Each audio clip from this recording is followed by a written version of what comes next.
Iron Ridge Base was just another assignment on a Tuesday morning, until a black soldier with no rank insignia, a sealed case nobody could open, and credentials that made the entire system flinch walked through the front gate.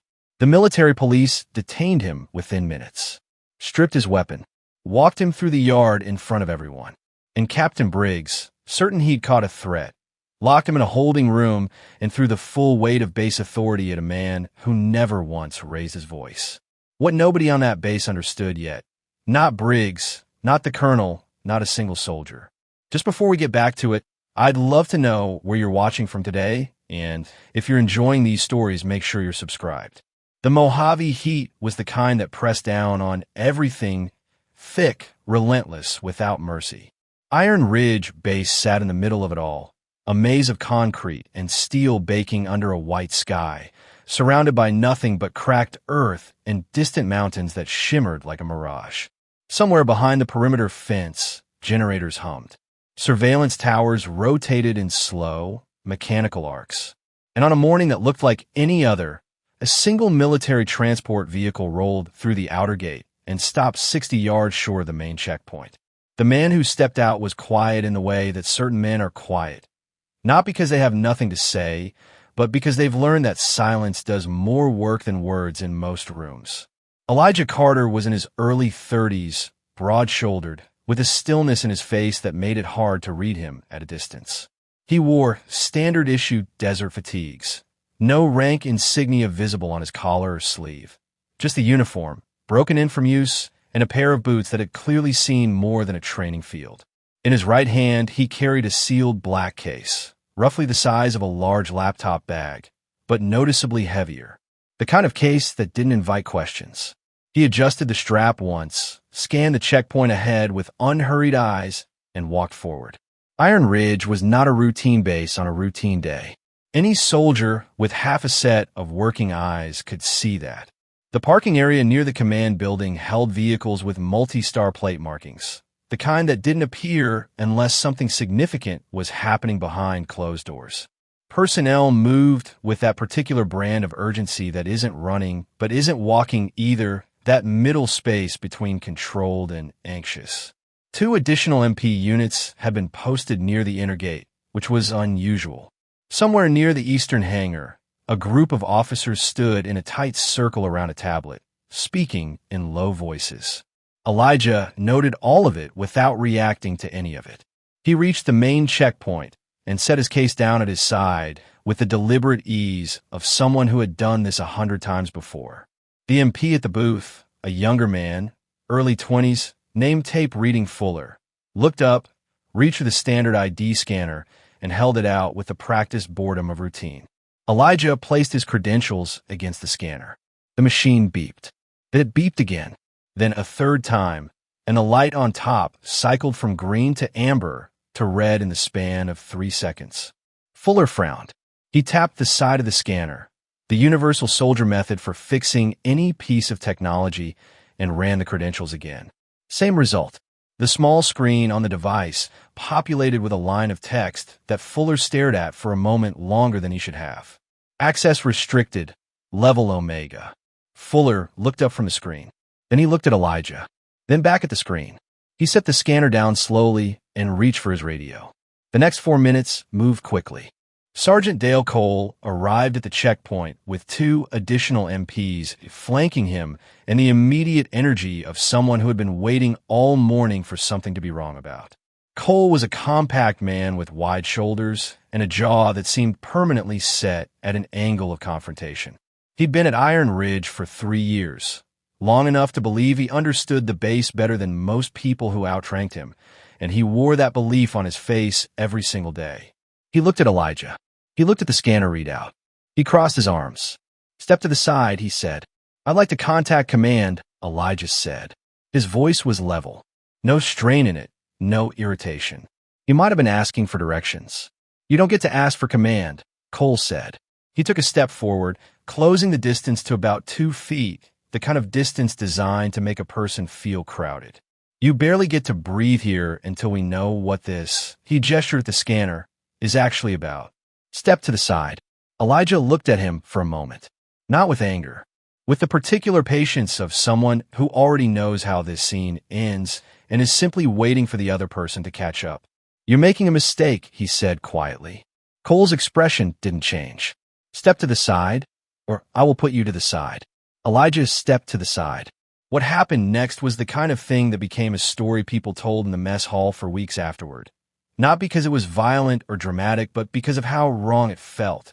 Elijah was processed at the checkpoint like a threat. His sidearm was removed. His credentials were tagged and bagged. 2 MPs flanked him on either side and walked him through the main gate, through the open yard, past the vehicle bay and the side entrance to the communications building, in full view of a dozen soldiers who stopped what they were doing to watch. The whispers started immediately. "What is that? Who is he? Did you see the case they took off him?" Heard his ID flagged Omega clearance. "What's Omega clearance?" The black case was logged separately, handled with awkward caution by an MP who clearly wasn't sure whether to treat it like evidence or ordnance. It was sealed inside a secondary container and moved to the security storage room under 2 locks and Cole's personal authorization code. Through all of it, Elijah Carter said nothing. He walked where they walked him. He sat when they told him to sit. He placed his hands where they told him to place them. And he did all of this with the calm of a man who had already calculated every variable in the room and found none of them particularly concerning. Lieutenant Ava Reynolds was standing near the intel bay when they walked him through. She was 26, sharp-featured, with the kind of mind that didn't let inconsistencies lie flat. She'd been flagged twice in her career for asking questions that her superiors hadn't thought to ask yet, and she wore that distinction with the quiet satisfaction of someone who understood it as a compliment, even when it wasn't meant as one. She watched Elijah cross the yard. She watched the MPs. She watched the way Cole carried himself, inflated, certain, and then she watched the man beside him, who looked like none of this was happening to him at all. Something didn't fit. She'd seen detainees before. She'd seen suspects, persons of interest, contractors pulled in for clearance issues. They all had something in common, a quality of disruption, of being caught off balance, of scrambling to explain themselves. The man they were walking through the yard right now had none of that. His shoulders were relaxed. His chin was level. His eyes moved around the base with the calm assessment of someone taking inventory, not someone panicking. She filed that away and went back to her workstation. Captain Daniel Briggs ran base security with the conviction that every problem was a nail and he was the only hammer on the property. He was 43, career military, with a record that looked excellent on paper and a style of command that worked well in situations requiring blunt force and poorly in situations requiring nuance.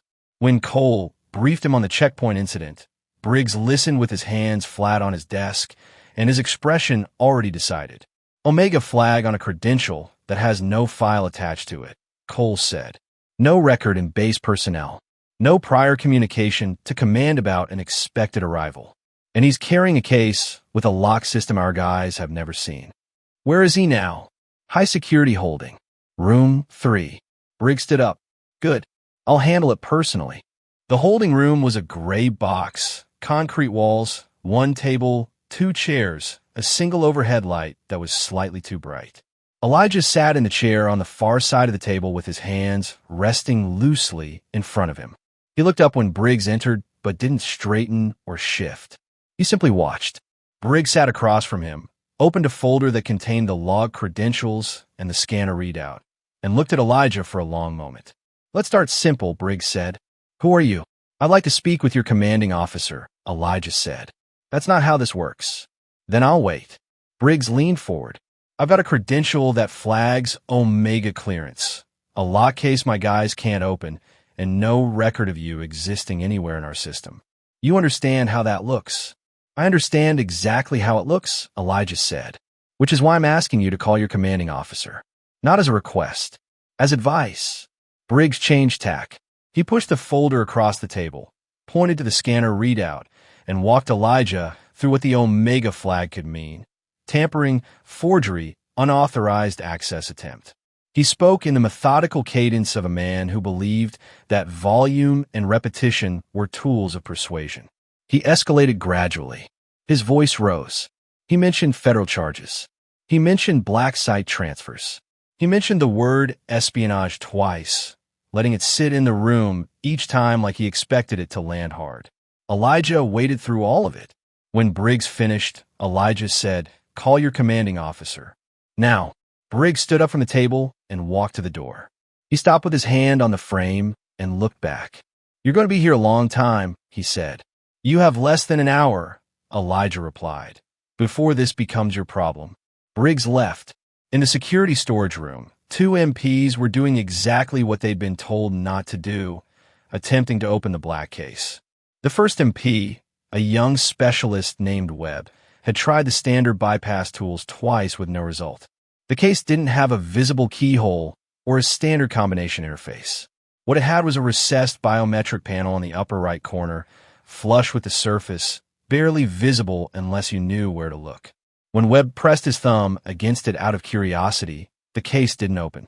But something else happened. A small display panel along the side edge of the case, dark until that moment, lit up with a faint blue glow. Text appeared on it, visible for only a few seconds before the screen went dark again. Webb leaned in and read it before it disappeared. "Unauthorized access, attempt logged. Detention status confirmed." "What does that mean?" the second MP asked. Webb pulled his hand back. "I have no idea." Somewhere inside the case, something clicked, not loudly, but with the particular certainty of a mechanism engaging. Back in the Intel bay, Ava had stopped pretending she was doing her assigned work.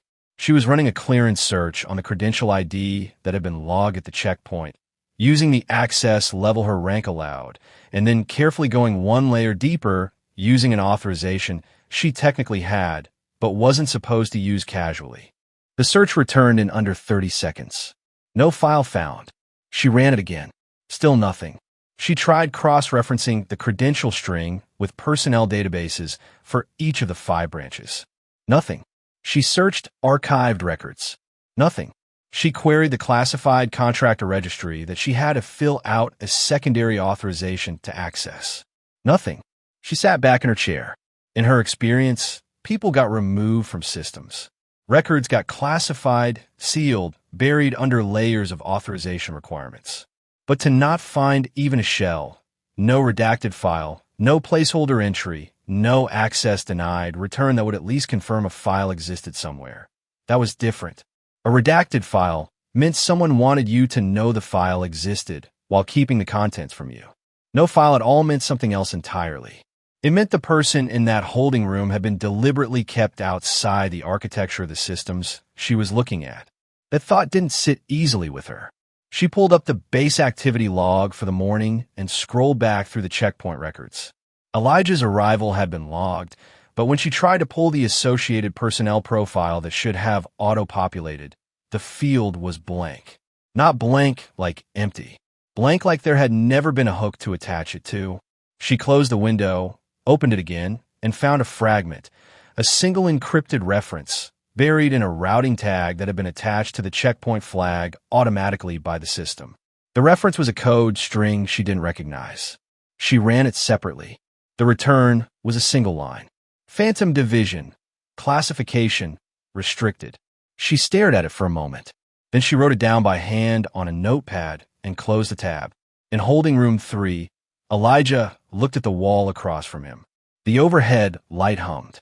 Outside the door, he could hear the muffled movement of MPs, the occasional crackle of a radio. He had been in rooms like this before. Smaller ones. Colder ones. Rooms where the people asking the questions had considerably more leverage than Briggs did, and where the patience required to wait them out had been a matter of survival rather than strategy. This was not that. This was a misunderstanding of a magnitude that was, frankly, impressive, the kind that required a particular combination of arrogance and institutional blindness to manufacture. He wasn't angry. Anger was a cost he'd learned to stop paying for situations that didn't require it. He glanced at the clock on the wall. The second hand moved. He counted the intervals between the guard change outside the door. He listened to the distant sound of aircraft movement near the eastern runway. 2 fighter jets that had been cycling on the ground since he arrived, which told him the operational window for Black Veil was compressing faster than the timeline had allowed for. He let out a slow breath through his nose. "You have less than an hour," he had told Briggs. That was accurate at the time. He adjusted the estimate now, factoring in what he'd heard from the runway. 40 minutes. Maybe. He sat with that. In the operations center on the base's west side, a briefing was running for the 6 officers cleared for knowledge of Operation Black Veil. Colonel Raymond Harris, Iron Ridge's commanding officer, stood at the head of the table with a posture that communicated authority and a face that communicated stress. Harris was 51, silver-haired, with 28 years of command experience and an instinct for institutional politics that had gotten him to his current rank and occasionally gotten in his way there. He was gesturing at a map, a regional overview with 4 color markers representing covert team positions, when his aide leaned in and whispered something in his ear. Harris paused. His eyes moved slightly, but his expression didn't. "Continue," he told the briefing officer, and stepped out of the room. He returned 90 seconds later. The marker positions had changed in the interim, one of them drifting 20 kilometers east of its last confirmed location. Harris looked at it and said nothing. No one in the room knew about the man in holding room 3. Harris intended to keep it that way for now. 43 minutes after Elijah had been walked through the front gate, the first system fault appeared. It was small, a 30-second delay in the base's internal communication routing, the kind of thing that looked like a server hiccup. The tech on duty logged it as a minor anomaly and flagged it for the end-of-day report. 4 minutes later, a secondary fault appeared in the surveillance system. One camera sector, the block containing the security holding rooms, cycled through a 6-second loop before resetting. The tech duty officer frowned at his screen and reached for his radio.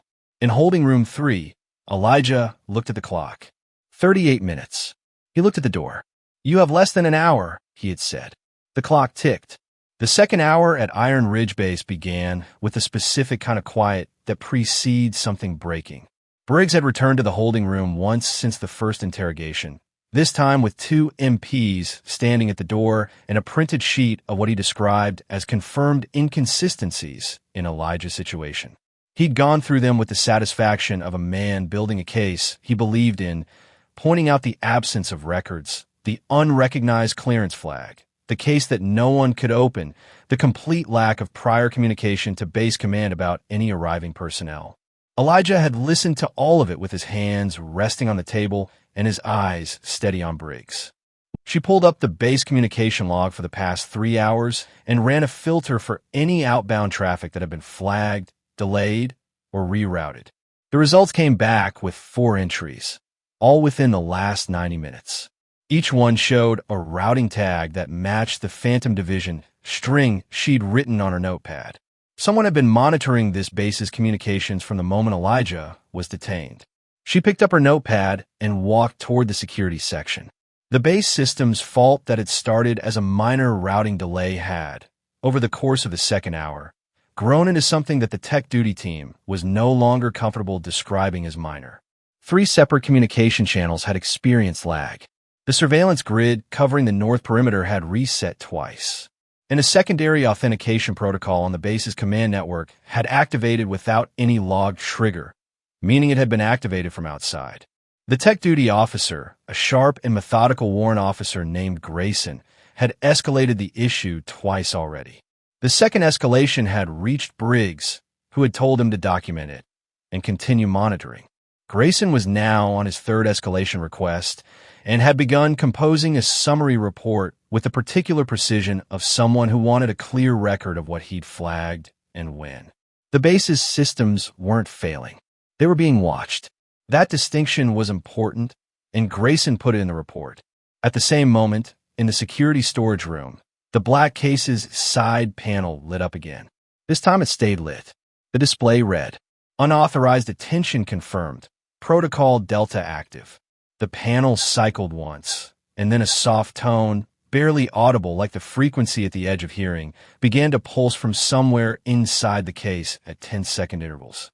Webb, who was still in the room, looked at it and then looked at the door and made a decision that the room was no longer somewhere he wanted to be alone. He reported to Cole, who reported to Briggs, who stood in front of the case for 20 seconds without touching it. "Lock this room," Briggs said finally. "Double the post. Nobody touches it." He walked out. Ava found Briggs in the corridor outside the operations center and fell in a step beside him. Captain, I need 60 seconds. I'm Busse Reynolds. I know. That's why I'm asking for 60 seconds instead of 20 minutes. She kept her voice even. I've been running clearance checks on the man you have in holding. There's no file, which you know, but the credential flag he triggered, Omega level. It's connected to a classification tier I've never seen before. And his detention has already generated 4 flag communication intercepts in our outbound traffic. This base is being monitored right now, in real time. Briggs stopped walking. He turned and looked at her. Monitored how? Externally. Someone outside this base knew the moment he was detained. Probably before Grayson logged the system faults. She paused. What if he's not lying? Briggs's jaw tightened. What if he is? Then we lose 60 seconds checking. She held his gaze. What do we lose if he's not? For a moment, a brief, honest moment, something moved behind Briggs's eyes. Then it closed. He's in holding for good reason, Reynolds. I followed protocol. The system is flagging things that don't happen when you follow protocol, she said quietly. Briggs pointed down the corridor. Back to your station. I'll handle this.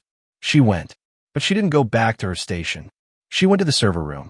In holding room 3, Elijah had been sitting with his eyes closed for the past several minutes.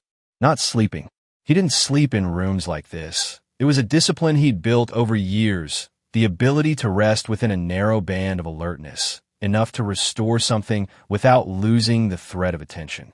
When the door opened and Briggs came in alone this time, without the MPs, without the folder, Elijah opened his eyes and waited. Briggs sat down across from him. He didn't open with accusations this time. You referenced an operation, Briggs said. Something with a 24-hour window. How did you know about that? Elijah looked at him steadily. Because I'm the reason it exists. Explain that. Not to you. He said it without cruelty, which somehow made it land harder. I've been here for over an hour. The window I was working with when I arrived has compressed by approximately a third. The systems on your base are already showing the effects of a protocol I didn't activate. It activated on its own when your staff tried to open my case. You have a classified operation running that most of the people on this base don't know is live. And you are spending your time in this room. He paused. Call your commanding officer. That's the last time I'll say it. Briggs leaned back. He was working through something. Ava's words, the system reports, the side panel on the case, and now this man sitting across from him with no visible anxiety about any of it. You're not going to tell me anything else, Briggs said. It wasn't quite a question. You're not equipped to run what's coming, Elijah said. That's not an insult. It's a classification issue.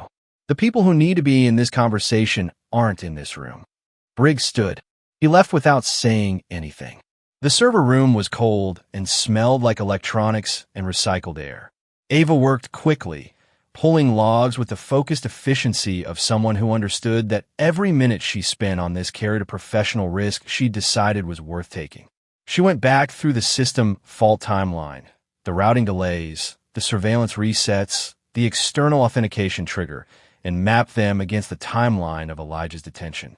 Everything had started within 7 minutes of him being walked through the gate. She pulled the outbound communication intercepts and looked at the routing signatures again. The external monitoring wasn't passive. It was structured, organized, operating from a known channel that the base's communication system recognized, even if the security team didn't. The flag it was sending back wasn't a hack or an intrusion. It was an authorized override code being held in a dormant state, waiting for activation conditions to be met. Detention of a specific credential type had been the trigger. She leaned against the server rack and thought about that. The system hadn't been compromised. The system had been designed by someone, somewhere, who had anticipated exactly this scenario and built a response into the architecture of the base's own infrastructure. Without the base knowing, that level of access didn't come from a contractor or a field officer. She looked at her notepad. Phantom Division. She thought about the man in the holding room.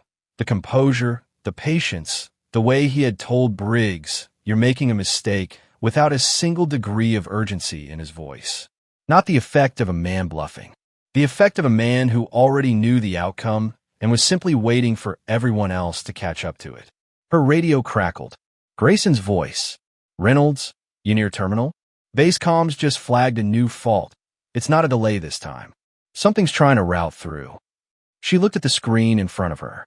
The base communication system was blinking an incoming connection, external origin, using the same channel as the monitoring signatures. Then it cut off. Silence on the line.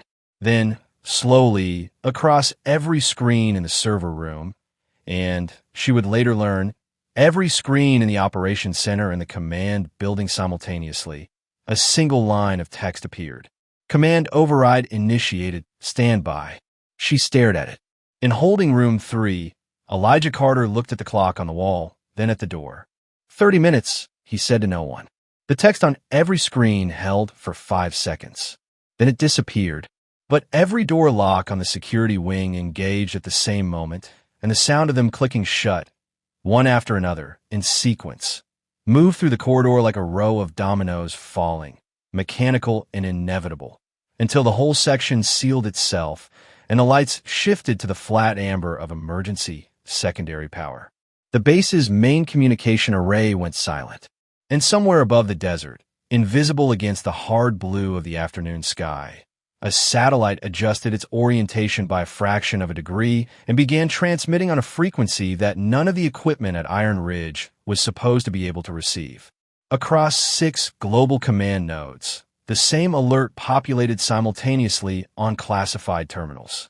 Asset Carter, status, detained. Protocol Delta, active. Override window, open. No one at Iron Ridge knew any of this, but they were about to. The amber emergency lighting did something to people that standard overhead fluorescence never did. It flattened faces, shortened shadows, and made everyone look like they were standing inside a problem they didn't know how to name. That was the quality of light in the Iron Ridge Command Building when the door locks engaged across the security wing and the main communication array went quiet. And it was the quality of light that Colonel Raymond Harris was standing under when his aide handed him a printed fault report that was already 3 pages long and growing. Harris read the first page, then the second. Then he set the report down on his desk with the particular care of someone placing something fragile on a surface they weren't sure would hold. "What do you mean the communication array is silent?" he said. "Outbound is completely blocked, sir. Inbound is routing through a channel we don't control. Tech team has been on it for 11 minutes, and they cannot identify the source of the override. Grayson, he's in the server room. He says it's not a hack. He says it looks like the system is, his word, cooperating with it." Harris stood very still for a moment. Outside his window, through the narrow glass that looked out over the central yard, he could see 2 MPs standing near the security wing entrance looking at each other with the expression of men who had been told to guard something and were now watching that thing become substantially more complicated than guarding. "Where is Briggs?" Harris said. "Heading here, sir." "And the detainee?" "Still in holding room 3. The lock engaged like everything else. He's not going anywhere." Harris turned from the window. "Give me a hard line to the eastern relay. If main comms are locked, we route through the relay." "We tried that, sir. The relay is routing through the same external channel." Harris picked up the fault report again. He turned to page 3. There was a line near the bottom that Grayson had written in plain language rather than technical notation, which meant Grayson had wanted to make sure it was understood clearly. Override source authenticated. Not external intrusion. Internal architecture responding to pre-coded trigger condition. This was built into the system. Harris set the report down again. He did not say anything for a long moment. Then, "Get Briggs in here. Now." Briggs arrived in the command office 2 minutes later with the energy of a man who had been moving fast and was not going to show that he was rattled by it. He gave Harris a summary. The detention, the credential flag, the case, the interrogation sessions, the system faults, in the clip cadence of someone presenting facts they believed supported their decisions. Harris listened without interrupting. When Briggs finished, Harris said, "You ran 2 interrogation sessions on an Omega flag credential with no file and no command confirmation. Protocol requires you to escalate a credential flag above your clearance tier to command. Immediately." Harris's voice was measured but not warm. "You didn't escalate. You interrogated." Briggs's jaw moved. The flag indicated a potential security threat. With Black Veil active, I wasn't going to... You weren't going to what, Briggs? Think. Harris turned back to the window. Now, I have a base with sealed doors and a communication array that doesn't belong to me anymore. And I have a man in holding room 3 who told you, twice, according to Cole's log, to call command. The silence in the room had weight to it. What do you want me to do, sir? Briggs said. Stand in that corner and don't touch anything, Harris said. It wasn't a joke. Ava was still in the server room when the locks engaged, and being in the server room when the locks engaged turned out to be the best possible place to be, because the server room had a hardwired terminal that was connected to a secondary network layer that the override hadn't fully subsumed yet. A legacy system, older than most of the base's current infrastructure, that was still accessible if you knew where to find it. Ava found it. She worked quickly and quietly, cross-referencing everything she'd gathered in the last hour against the new fault data that Grayson had been compiling. The picture it assembled was not comfortable. The base's systems hadn't been attacked. They had been placed in a holding pattern, a deliberate, structured pause that restricted outbound communication and internal movement without disabling essential functions. Power was fine. Life safety systems were fine. What was restricted was specifically and precisely the base's ability to act independently, to communicate outside, and to move personnel through secured areas. It was surgical. It was controlled. And it had been triggered by the detention of one man. She pulled the legacy terminal's log of inbound traffic on the external monitoring channel and ran it backward from the current timestamp. The monitoring had been active since 11 minutes after Elijah had been walked through the gate. It had been passive until the case's side panel was touched by the MP in the storage room. That event had escalated it from monitoring to Protocol Delta active status. And Protocol Delta, based on what she could read in the architecture, was designed to do exactly one thing: hold a situation in place while a higher authority prepared to intervene. She wrote that down. Then she made a decision that she understood could end her career or accelerate it, depending entirely on whether her read of the situation was correct. She left the server room, walked to the security wing, and used her authorization code on the door panel. The door didn't open. The lock override controlled it. But the panel registered her code and logged it, which meant Grayson's secondary system would see that she'd tried. She knocked. From the other side of the sealed door, she heard nothing for a moment. Then Elijah's voice, calm and clear, came through the ventilation gap at the base of the door. Lieutenant Reynolds. She went still. He knew her name. He knew her rank.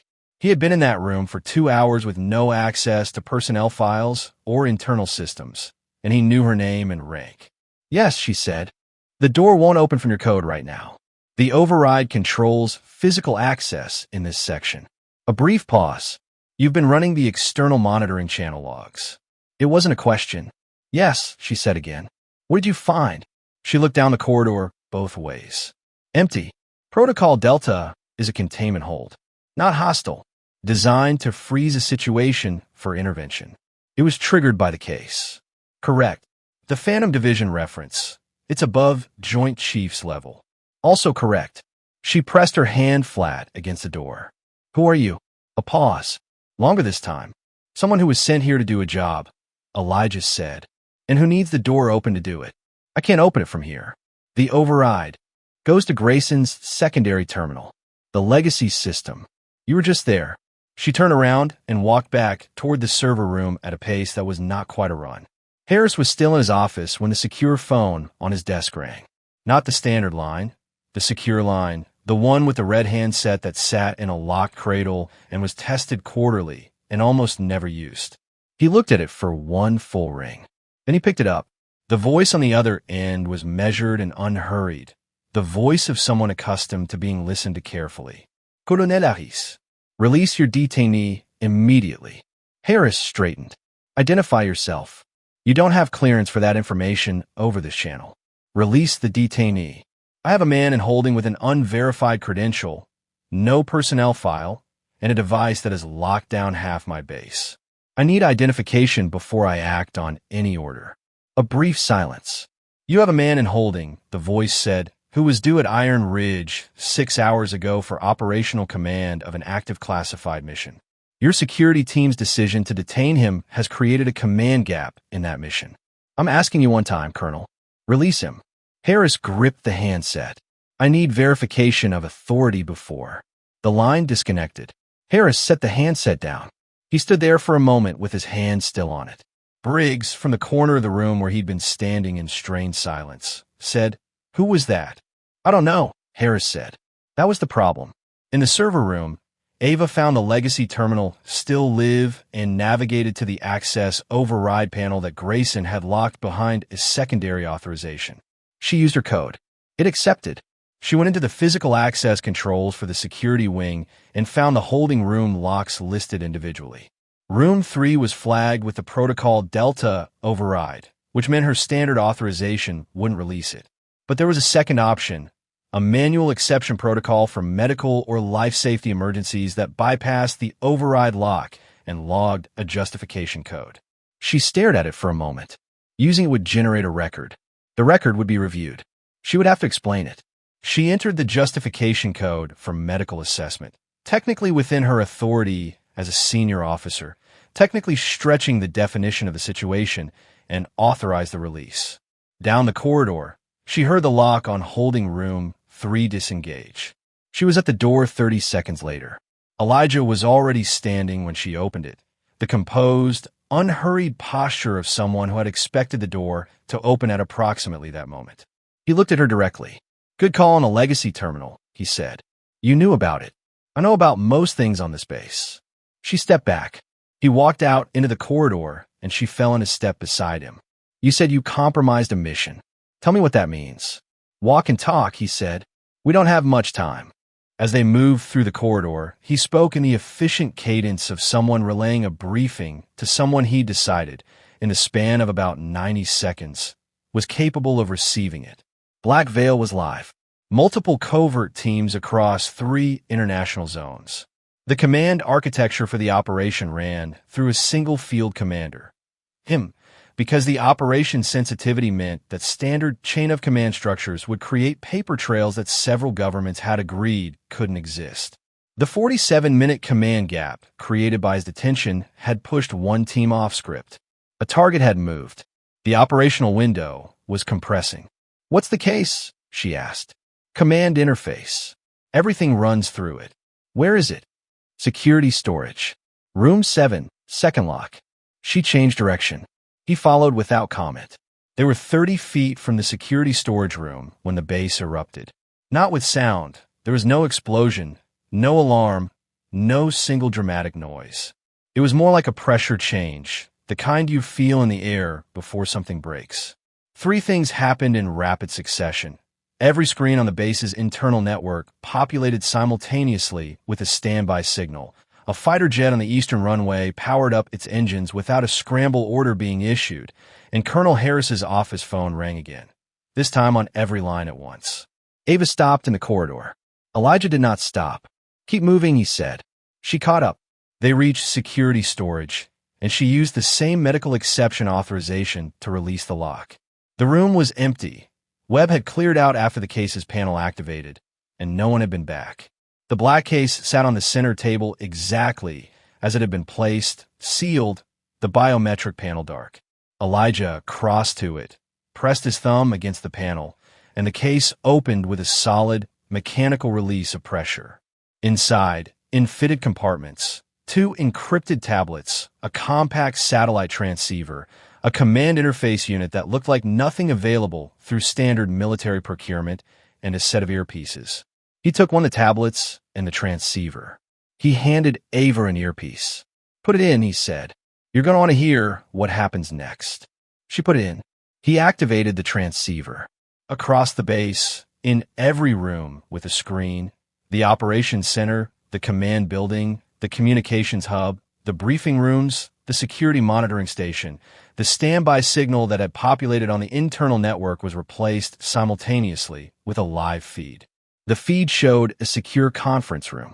The background was generic, gray wall, overhead light, the kind of deliberately anonymous setting that existed in certain facilities for exactly this kind of communication. But the people in the frame were not anonymous. Seated at the table were 4 individuals in uniform. 3 of them wore the kind of rank insignia that most Iron Ridge personnel had only seen in photographs. The 4th, centered in the frame and looking directly into the camera, was a 4-star general. His name was known. His face was known. He was not someone who appeared on base screens unannounced. Beside him, partially visible, were 2 individuals in civilian dress whose presence alongside a 4-star general communicated, without any words being spoken, that this was not a unilateral military matter. Every person at Iron Ridge who was near a screen stopped moving. In the operations center, a junior officer who had been in the middle of a sentence simply stopped speaking. At the communications hub, Grayson set down the diagnostic tool he'd been holding and looked at the screen on the wall with the expression of someone recalibrating everything they understood about their afternoon. In the command building, Harris stood in front of his office screen with his hands at his sides and his face doing something complicated. Briggs, standing 6 feet behind Harris, went very still. The general looked into the camera. When he spoke, his voice came through every speaker on the base at the same volume. Not loud, not aggressive, but with the particular quality of authority that doesn't need to be loud. Iron Ridge Base, the general said. Stand down immediately. The words landed in the silence of the base like something being placed on a table rather than thrown at it. Clean. Final. With no ambiguity about what they meant. Harris moved first. He took a step toward his screen, and when he spoke, his voice was controlled but carried an edge of a man who did not want to capitulate without understanding what he was capitulating to. General, this base is in the middle of a security situation. We have a detained individual whose credentials. You have detained a protected asset, the general said. His tone didn't change. That is the security situation. Harris opened his mouth, closed it. Briggs, from behind him, said, With respect, sir, we have a man with no verifiable file and an unregistered. Captain, the general's gaze moved in the feed, a fractional shift that communicated he was aware of exactly who was speaking. You are not in this conversation. Briggs closed his mouth. In a security storage room, Elijah was monitoring the feed on the tablet. Ava watched his face. He was not smiling, it wasn't that. But there was something in the set of his features that she would later try to describe to herself and settle on as recognition. Not surprise. He had been waiting for exactly this. The general looked directly into the camera, and his voice shifted by a degree. Not softer, but more specific. Apologies for the delay, Commander. Every person watching who heard that word, Commander, felt the shift. Because a 4-star general did not use that form of address to anyone beneath a certain level of authority, and no one in that feed was being addressed except for the man who was not on screen. In the operations center, 2 officers exchanged a look that contained, without words, the entire rapid reassessment of everything that had happened since morning. In the command building, Harris turned slowly from the screen and looked at Briggs. Briggs looked back at him with the expression of a man who has just understood, very clearly, the shape of the mistake he has made. Elijah moved. He walked out of the security storage room with the case closed and held it aside, and Ava 1 step behind him. They came through the security wing door, which opened cleanly now, the protocol Delta hold released by the general's command authentication, and into the corridor that led to the main operations section. Harris met him there. The colonel was a tall man with 28 years of command authority written into his posture, and he stood in the corridor with that authority intact because it was structural to who he was, and he didn't know how to put it down. But something had changed behind his eyes. The man in front of him had just been addressed as commander by a 4-star general on a live feed that every person on the base had watched. That was not a piece of information Harris could process and then set aside. You will explain yourself, Harris said. His voice was composed. The stiffness of it was the only sign of the effort that composure was costing him. Elijah looked at him for a moment. You'll listen first, he said. He walked past Harris without slowing. Harris stood in the corridor for a moment, and then, because there was nothing else to do that was consistent with any version of professional functioning, he turned and followed. The operations center cleared at Elijah's unspoken instruction. Personnel peeled away from workstations and moved to the edges of the room or out into the corridor entirely, the way people move when they suddenly understand that a space is no longer theirs. Ava took a station near the primary terminal. Elijah set the case on the central table, opened it, and connected the command interface unit to the base's main system. The screens that had been showing the general's feed shifted. New data populated, a live operational map, position markers, encrypted communication threads, a running timeline with a window marked in red. The general was still on one of the secondary screens. The window is at 31 minutes, the general said. The team that went off script is currently dark. Last known position puts them 2 kilometers east of the secondary extraction point. I see them, Elijah said, studying the map. They haven't been compromised. They've gone aground. He pointed at a cluster of terrain markers. Here, elevated cover, defensible perimeter. They're waiting. Waiting for what? For me to come back online. He pulled up the communication thread, which I'm doing now. Harris had come into the room and positioned himself near the doorway. He was watching Elijah operate with the expression of a man doing a rapid and humbling recalculation. Briggs stood 3 feet behind him, slightly back, with the look of someone who would very much like to be in a different building. Elijah looked up from the interface and scanned the room. His eyes settled on Briggs for a moment, not with anger, not with the desire to humiliate. Something more clinical. Security logs, he said.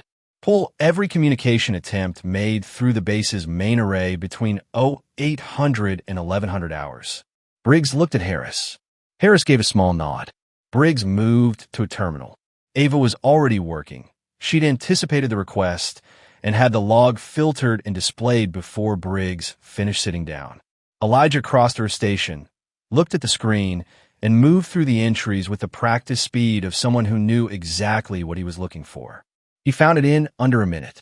3 incoming communication attempts on the base's primary secure channel, all originating from authenticated command sources, all blocked at the routing level. Timestamps: 0823, 0847, 0911. All 3 fell within the window of Elijah's detention. He looked at Briggs. These are external command signals, he said. Authenticated. They were blocked before they reached command. Briggs stiffened. I didn't block anything. The system flagged the override. The system flagged Protocol Delta, which should have escalated those signals to command level automatically. They were intercepted before escalation. Elijah's voice was level. That's not Protocol Delta. That's manual routing interference. The room went quiet in a different way than it had gone quiet before. Before, it had been the silence of people waiting to see what would happen. Now it was the silence of people watching something happen and understanding that it was going to have consequences that none of them were fully ready for. Harris turned from the doorway and looked at the communication log on the screen. His face did something brief and difficult to read. Not quite guilt, not quite fear, but something in the territory between them that only appears when a person recognizes that a thing they believed was contained is no longer contained. Elijah saw it. He didn't say anything about it. Not yet. He filed it, the way he had filed every piece of information since he had arrived at this base, and turned back to the operational map. The window is at 28 minutes, the general said from the secondary screen. Elijah straightened. He looked at the map. He looked at Ava. You're good with communication architecture, he said. It was not a question. Yes, she said. Give me a clean line to the dark team. Route it through the transceiver in the case. Don't use base comms, they're compromised. She moved. Elijah turned to face the room. The officers and personnel who remained, the ones who had stayed because their functions were relevant and because leaving felt worse than staying, looked at him with the particular attention of people who have just watched the entire authority structure of their environment reorganize itself around a single point. He looked back at them with the calm of someone who has stood at the center of exactly this kind of moment before and found it neither surprising nor uncomfortable. You don't have a detainee problem anymore, he said. You have a war problem. No one spoke. He turned back to the interface. The operational map pulsed. The timeline window ticked down. Somewhere in a terrain-locked position 2 kilometers east of an extraction point that no one in this room had known existed an hour ago, a team was waiting for a signal that was, at last, on its way. Harris stood in the doorway of his own operations center, in his own base, on his own command, and watched a man he had locked in a holding room 4 hours ago run the most classified operation he had ever been adjacent to, and understood, with the quiet and total clarity that only comes after the fact, that every decision made since morning had been wrong. Briggs stood behind him and understood the same thing, but with the additional weight of knowing he had been the one making most of those decisions. Ava worked at the terminal and understood something different, that she was watching a form of command she had never seen before, and that it was the most precise and controlled thing she had witnessed in 4 years of military service. And Elijah Carter, who had arrived at Iron Ridge Base that morning in standard fatigues with no rank insignia and a sealed black case, stood at the center of all of it and simply worked, because the mission had never stopped for him, not for a single minute, not even in the holding room. It had only been paused. Now it was running again. The operations center had the particular quality of a room that had recently been through something and hadn't fully processed it yet. Screens glowed with live data. Personnel moved with the careful, deliberate energy of people who had learned in the last 30 minutes that their instincts about the situation had been wrong and were now compensating by being very precise about everything. The air smelled like recycled coal and the faint metallic undertone of equipment running hard. Elijah stood at the central table with the command interface open and the operational map filling the primary screen. No one had told the remaining personnel to stay. No one had told them to go. They had made their own calculations, and most of them had stayed, which told him something useful about the composition of this particular base. Colonel Harris had moved from the doorway into the room proper. He stood near the far wall with his arms at his sides, and the effort of that posture, straight, composed, command-ready, was visible in the tension across his shoulders. He was a man trying to occupy space in a room that no longer belonged to him in the way it had 3 hours ago, and he was doing it with enough discipline that Elijah could almost respect the attempt.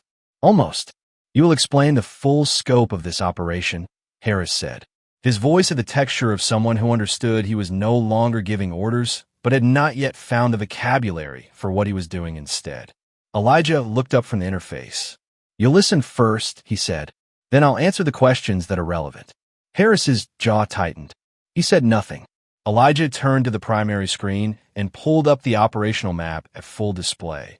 A live, classified view that populated with the kind of detail that made 2 of the officers near the back wall exchange a glance, because the resolution and the real-time accuracy of what they were looking at was not something available through standard military intelligence channels. Multiple international zones glowed with color-coded markers, covert unit positions, extraction corridors, timing windows displayed in real-time countdowns. Black Veil, Elijah said, is a multi-nation covert extraction mission. It involves coordinated units across 3 international zones operating under agreements that exist outside standard treaty frameworks. None of it is officially documented. None of it will be, regardless of outcome. He moved through the map with a finger, tracing corridors and positions. The mission's command architecture is designed around a single operational hub. This interface, because distributed command on an operation this sensitive creates paper trails that the involved governments have agreed cannot exist. That means the entire mission runs through one person. He didn't gesture at himself.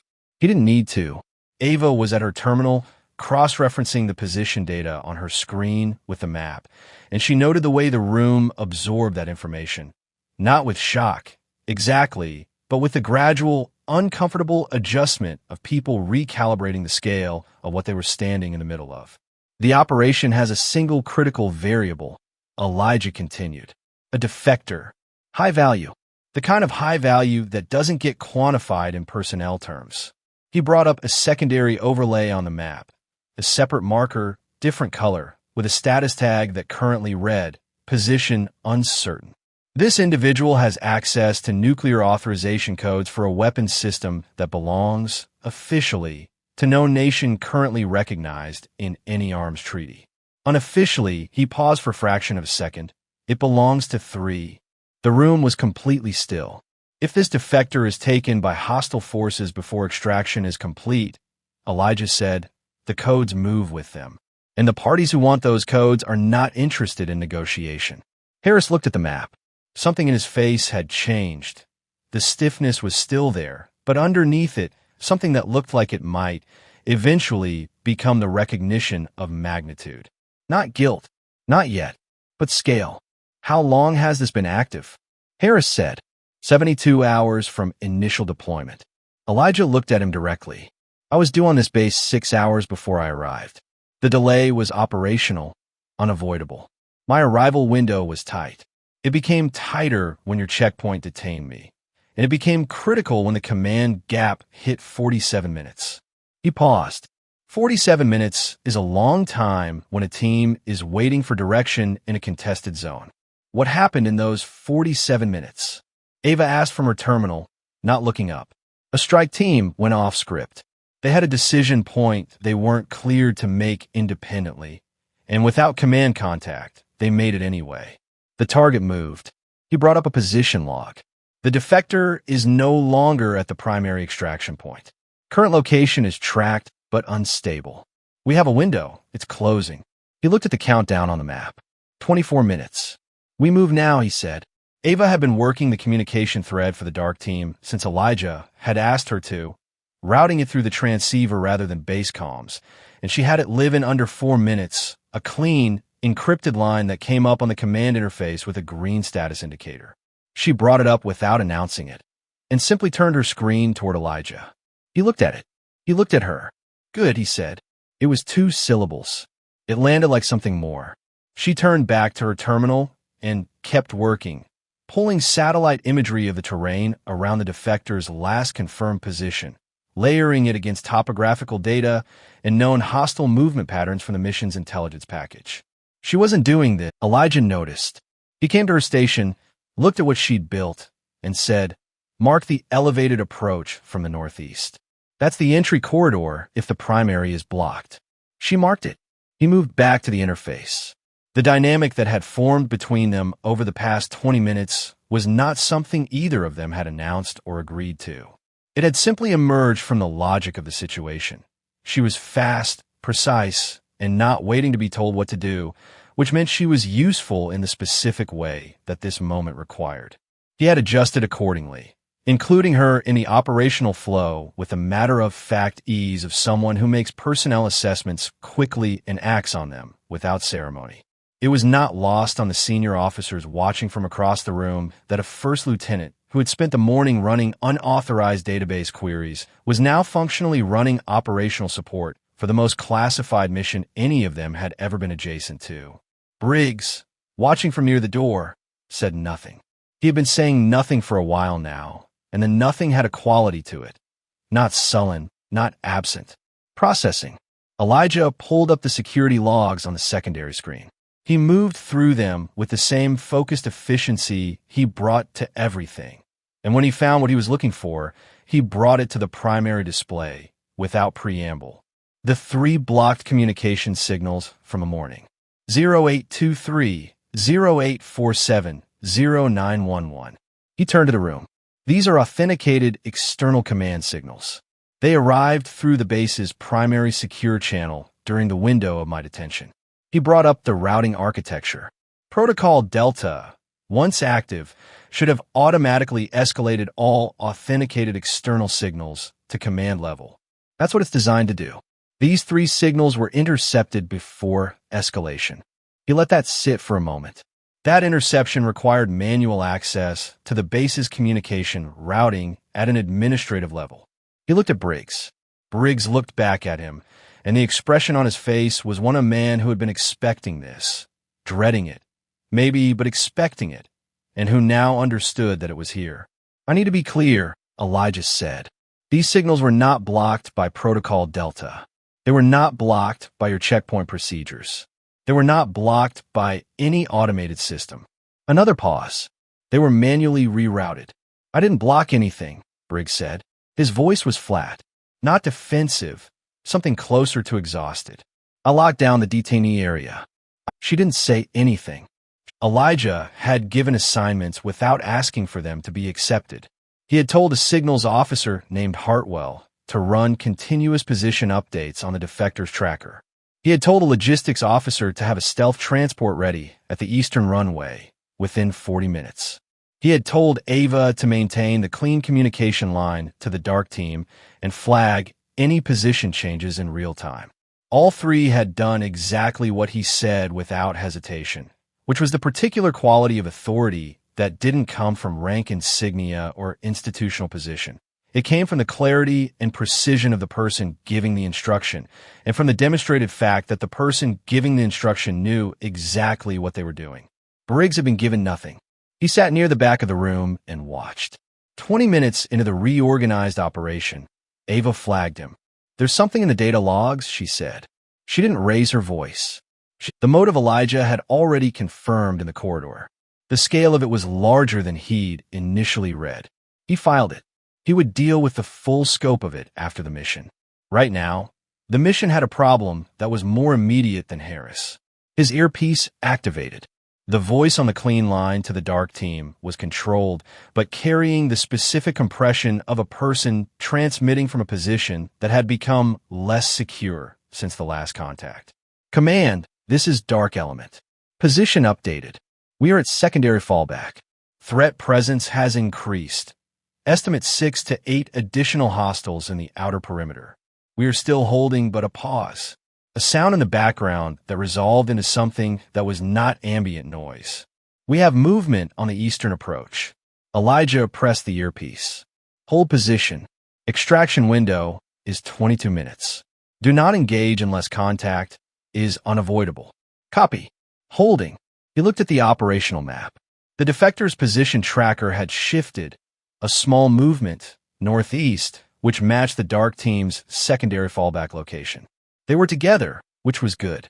The increased hostile presence around their perimeter was not good. He turned to Ava. "Satellite pass over the secondary fallback zone." Right now, she had it up in 40 seconds, a live overhead view of the terrain, the resolution sharp enough to show movement. The dark team's position was visible as a cluster of heat signatures in an elevated rock formation. The outer perimeter showed additional signatures, moving in a loose arc from the east. 6 confirmed, Avis said.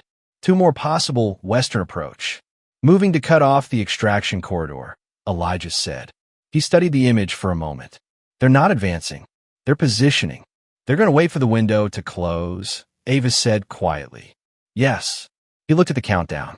19 minutes, which means we don't wait for the window. He opened the mission deployment parameters on the command interface and began building a revised extraction plan, a direct insertion to the northeast approach she'd marked earlier. Time to arrive at the fallback position with a 15-minute overlap before the hostile perimeter could complete its arc. It was tight. It was the kind of tight that left no room for the next problem, and there was always a next problem.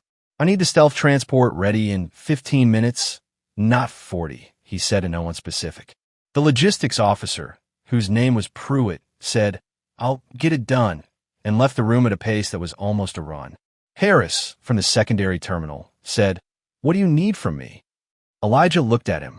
The question was direct, and it carried in it the specific weight of a person who has understood what they did wrong and is now trying, in the only way available to them, to do something right. Run interference on the airspace clearance for the stealth transport, Elijah said. You have relationships with the regional air command that I don't, and I need that corridor open in 12 minutes. Harris nodded and moved to the terminal. It was not forgiveness. It was function. Elijah understood the difference, and so did Harris, and neither of them pretended otherwise. Ava had her eyes on the satellite feed and her hand near the communication line when the dark team's transmission broke up. It wasn't static. It was the specific pattern of a signal that had been interrupted by something physical, a transmission cut, not a technical fault. It lasted 4 seconds, came back, and the voice on the other end was different. Tighter. Command. Contact. Eastern approach. They moved early. Elijah was at the interface in 2 steps. How many? 3 confirmed, 2 suppressed. We are still holding the position. Defector is secure. A pause. The sound of movement, deliberate and low. We need extraction now. 14 minutes, Elijah said. We may not have 14.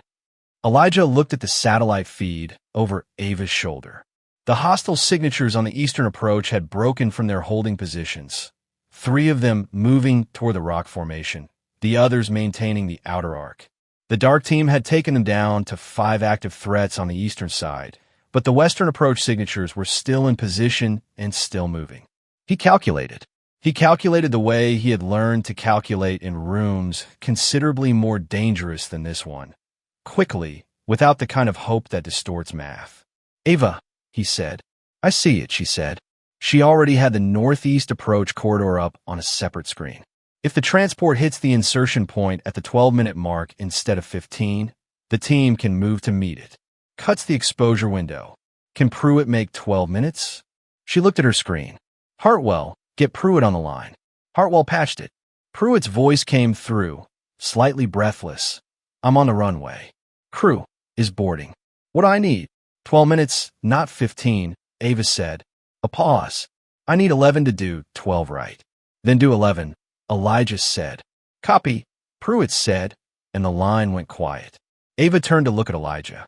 She had the specific expression of someone who has been operating on instinct and professionalism for the past 2 hours and is only now, in a moment of slightly less immediate pressure, registering what that experience has felt like. Not overwhelmed. Something closer to the opposite. A kind of clarity that comes from finding out what you're capable of under conditions that don't allow for the question to be avoided. "The defector," she said. "Nuclear codes. 3 nations. If we lose them, we won't," Elijah said. "How do you know?" He looked at her for a moment. "Because we haven't yet," he said. "And I don't lose things I'm responsible for." It was not a boast. It was the specific, quiet statement of a person who has built their entire operating identity around a single principle and has never, in all the years of carrying it, given a reason to doubt itself. Ava heard that in it and said nothing more. From the back of the room, where Briggs had been sitting in his extended and deliberate silence, there was movement. He stood up from his chair and walked to his secondary terminal and pulled up the base's security perimeter protocols. He began running a sweep of all outbound vehicle and personnel activity, checking for any bayside anomalies that might compromise the transport deployment. Nobody had asked him to. He did it because it was useful and because it was the only thing he could do right now that was useful, and he understood clearly enough at this point that useful was the only currency that mattered. Elijah noticed. He didn't say anything. He turned back to the operational map. 13 minutes had become 11. 11 was what they had. 11 was what they would work with. The countdown ran. The transport powered up on the eastern runway. And somewhere in a rock formation in a contested zone that didn't officially exist, a team held a position around a person carrying information that 3 nations were willing to start a war over, and waited for the signal that told them help was 11 minutes out. Elijah watched the map. He watched the hostile signatures. He watched the countdown. He breathed slowly and steadily, the way he had learned to breathe in rooms considerably smaller than this, in situations considerably less recoverable than this, when the only thing between a mission and its failure had been the specific, disciplined refusal to let urgency become panic. "Now we're out of time," he said quietly. He picked up the command interface. He began to move. The eastern runway at Iron Ridge smelled like jet fuel and hot asphalt, the kind of combination that meant something was about to move fast. The stealth transport sat on the tarmac with its engines already cycling, low and steady. Pruitt's crew running final checks with the focused efficiency of people who had been given 11 minutes and had decided 9 was better. The desert evening was pressing in from the west. The sky had gone from white to the deep bruised orange of late afternoon, and the mountains in the distance had lost their shimmer and taken on their solid, indifferent shapes. Elijah walked across the tarmac with the black case sealed and strapped to his back, the command interface tablet secured inside his vest, and the earpiece running a live feed from Hartwell's position updates back in the operations center. Behind him, from members of a rapid response unit that had been standing by since morning fell into formation without being told to, they had received their briefing in 90 seconds, which was all the briefing they were going to get, and they had the quality of soldiers who understood that 90 seconds from this particular person was more information than 2 hours from most. Ava was beside him. She had not asked to come. She had not made a case or requested permission. She had simply appeared at the runway in field gear, boots, vest, sidearm, and fallen to step at his left side with the matter-of-fact composure of someone who has made a decision and finished making it. Elijah had looked at her for a single moment when she appeared. He had calculated something behind his eyes. Then he kept walking, which was the only answer she needed. Against protocol. Technically. Against the expectations of every senior officer who had watched her operate from behind a terminal for the past several hours. Not against logic. She had identified the northeast approach corridor that had become the mission's only viable insertion route. She had built the satellite overlay that the extraction plan now depended on. She understood the operational picture better than anyone on the transport except Elijah, and he was going to need someone who understood the operational picture in the field, not back at a terminal. She knew this. He knew this. They boarded the transport without discussing it. Harris stood at the edge of the runway and watched them go. He had cleared the airspace corridor in 10 minutes, 2 minutes faster than asked, using relationships with Regional Air Command that had taken years to build and that he had spent this evening. It was the most useful thing he had done all day, and it was not enough, and he knew that, and he stood there with that knowledge and watched the transport lift. Briggs stood 10 feet behind him. He watched too. When the transport cleared the perimeter fence and banked northeast against the darkening sky, he turned and went back inside. He had a security sweep to finish. The flight was 23 minutes.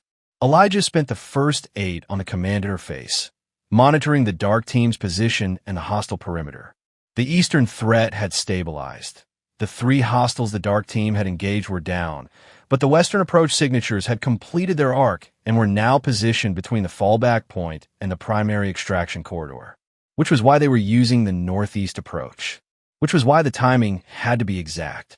Ava was running the satellite feed on a secondary tablet, watching the overhead view update in real time as the transport moved. At the 14-minute mark, she said, "Western approach is moving again. They've got the primary corridor locked.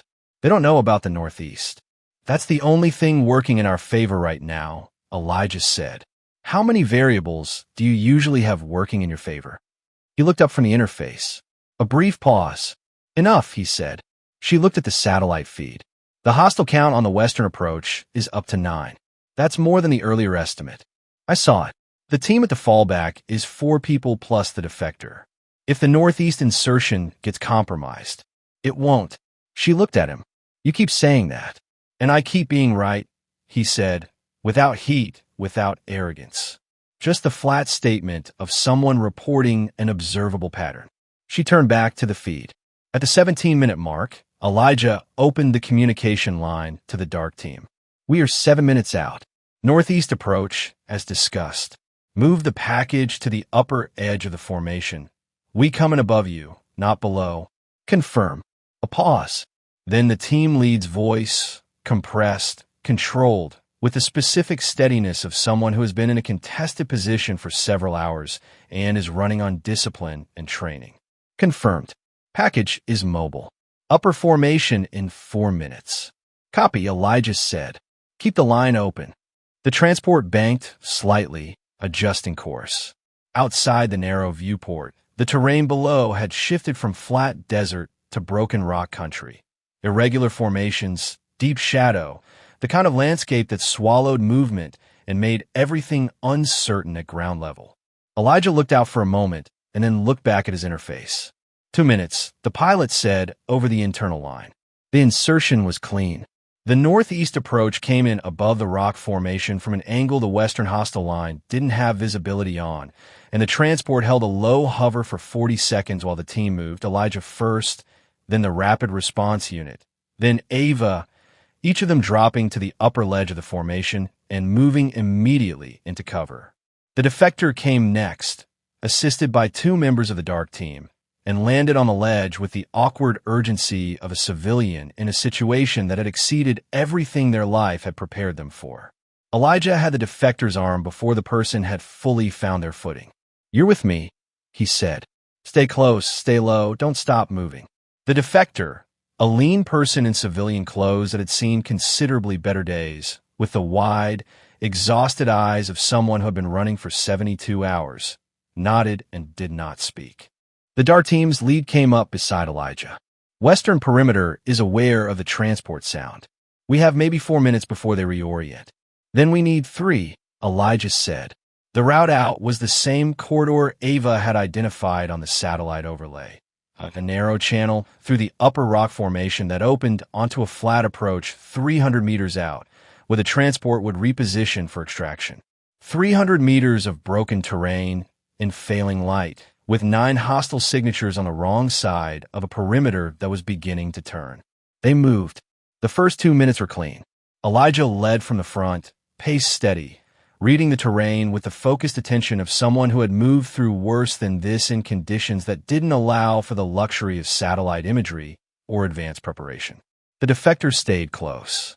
The rapid response unit covered the flanks. The dark team handled the rear.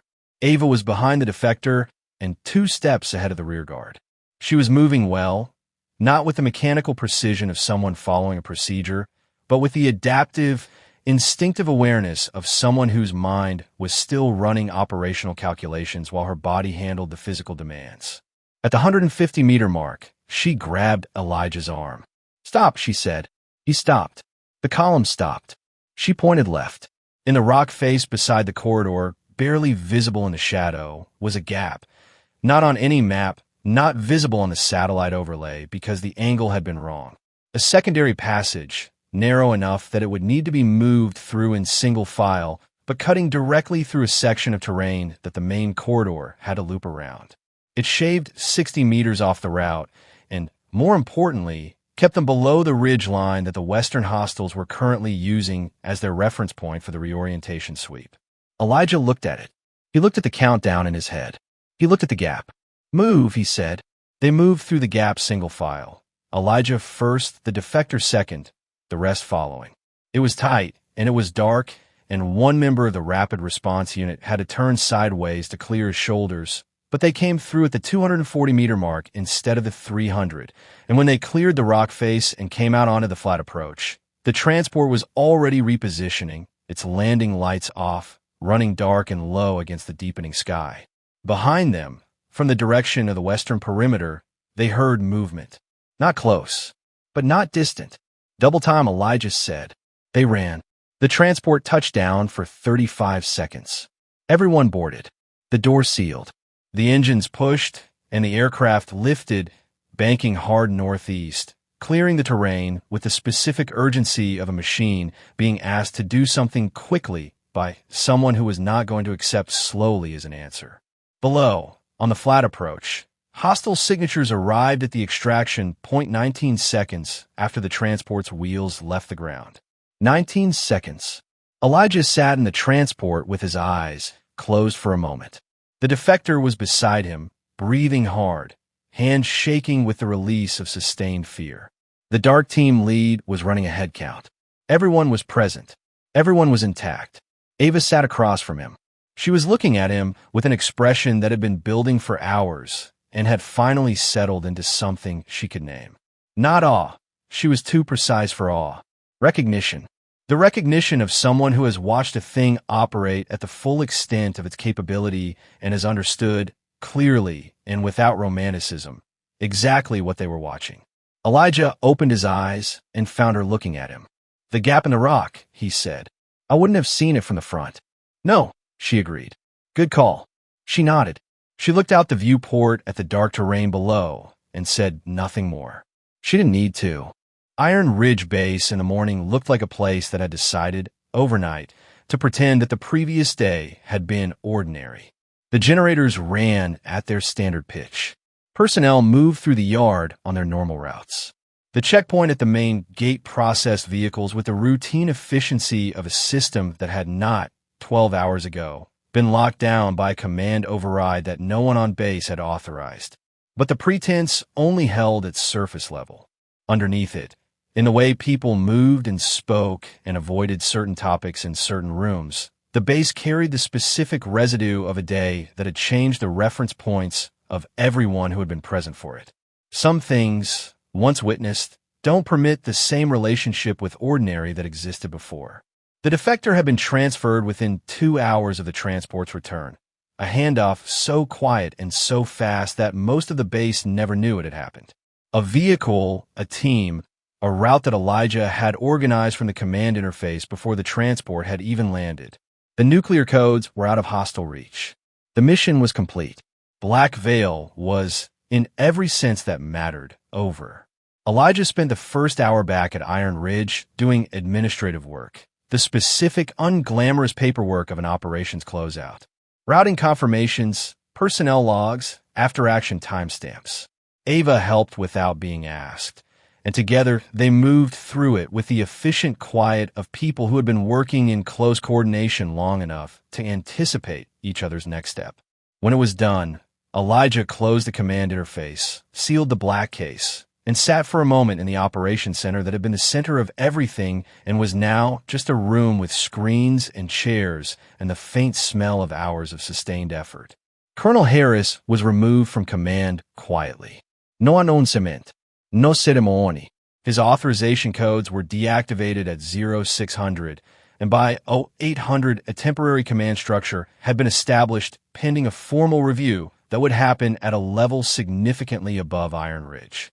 The routing logs, the 68-hour surveillance pattern, the 3-block command signals, all of it had been packaged and transmitted to the appropriate oversight body the previous evening, while the extraction was still running by Elijah from the command interface. Harris's personal effects were moved from the command office by mid-morning.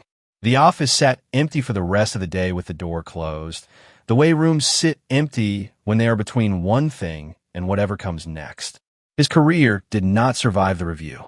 His service record was amended in ways that would never be publicly visible, and his name was removed from the operational chain of every mission he had been associated with in the preceding 3 years. He disappeared from the institutional record with the quiet thoroughness of a system that knows how to erase things when it needs to. It was not justice in any satisfying, visible sense.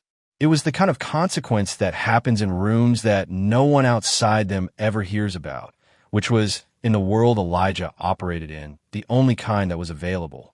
Briggs found Elijah near the vehicle bay in the late morning, when the base had settled into its secondary routine and the intensity of the previous day had receded to the background frequency of an institution returning to itself. He came without an agenda that was visible. He walked up and stood there for a moment, which was honest, and then he said, "I owe you an apology." Elijah looked at him. "Not the qualified kind," Briggs said.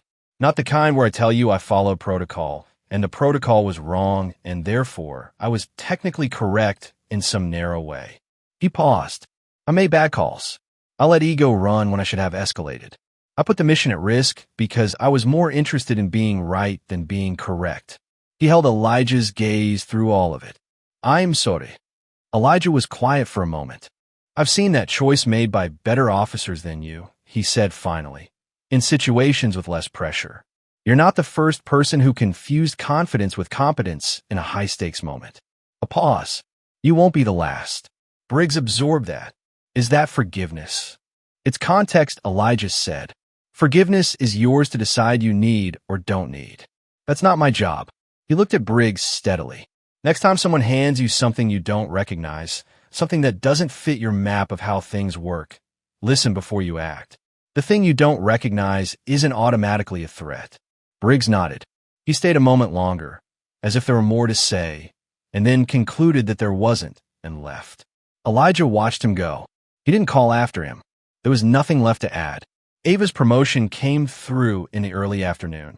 A formal notification delivered to her through standard channels, which meant someone with appropriate authority had moved quickly. The promotion was a step above her current rank, with a classification flag attached to the new assignment that she didn't have clearance to read yet, but that she understood, from the structure of the flag, was above what her current tier permitted. She was in the intel bay when Elijah found her, reading the notification on her screen with the particular expression of someone who had expected something and was still slightly surprised to find it real. "Congratulations," he said. She looked up. "Did you do this?" Recommendations went up the chain. Someone agreed. "That's not an answer. It's the answer you're getting." He sat down in the chair beside her station. The assignment attached to that flag, You won't be able to read it fully for another 72 hours when your new clearance processes.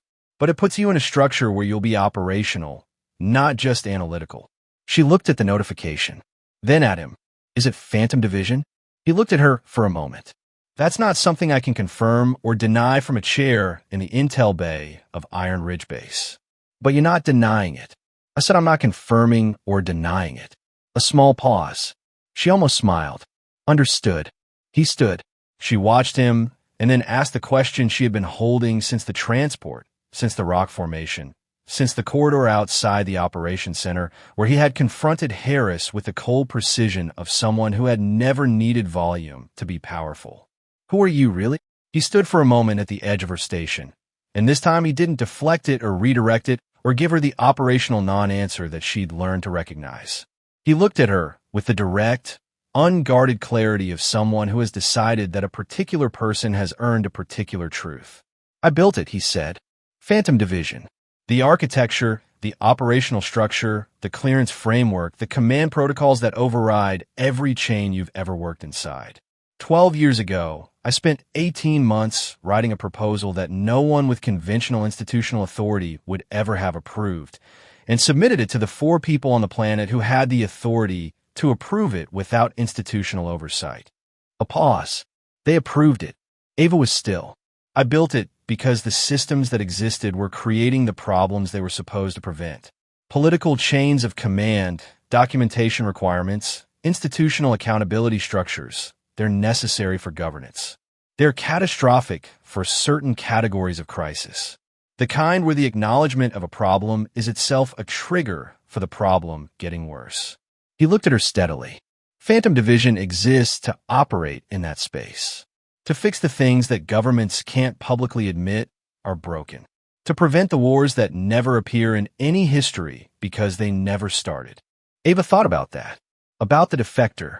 About the nuclear codes and the 3 nations and the hostile signatures that had arrived at the extraction 0.19 seconds too late.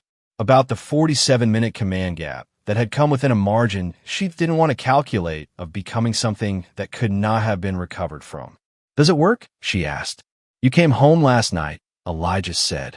So did the defector. So did the dark team. A pause. The codes are secure.